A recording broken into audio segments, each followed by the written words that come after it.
Habis, kenapa dia ganggu kami? Ustaz Rahman menjawab perlahan. Kerana penjara itu sudah lama retak. Malam itu mereka lakukan satu proses untuk menamatkan semuanya. Ustaz Rahman membaca ayat-ayat perlindungan. Udara dalam rumah tiba-tiba menjadi sangat sejuk. Cermin itu mula bergetar perlahan. Kemudian, retakan halus muncul pada permukaan kaca. Dari dalam cermin, wajah wanita itu muncul semula. Tapi kali ini sangat jelas. Matanya penuh kemarahan. Tangan dari dalam cermin mula menekan kaca seolah-olah cuba keluar. Seluruh rumah bergema dengan bunyi jeritan halus yang tidak manusia. Ustaz Rahman menjerit, "Sekarang, pecahkan." Hakim mengangkat tukul besi dengan tangan yang menggigil. Dia memukul cermin itu.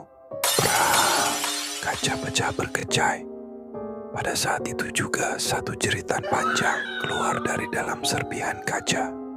Lampu rumah padam seketika dan kemudian sunyi. Serpihan cermin itu dikumpulkan dan ditanam jauh dari rumah. Selepas dibacakan doa, sejak malam itu gangguan hilang. Rumah Hakim kembali normal. Namun beberapa bulan kemudian Hakim mendapat satu panggilan dari kedai antik yang sama.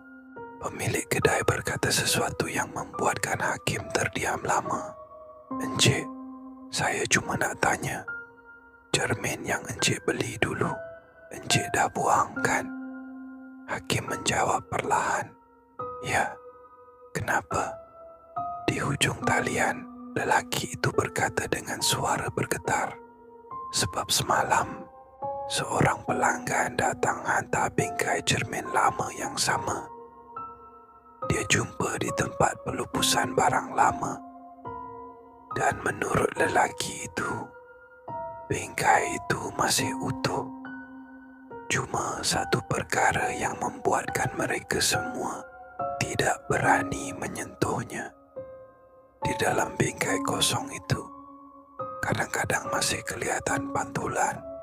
Seorang wanita berdiri memandang keluar."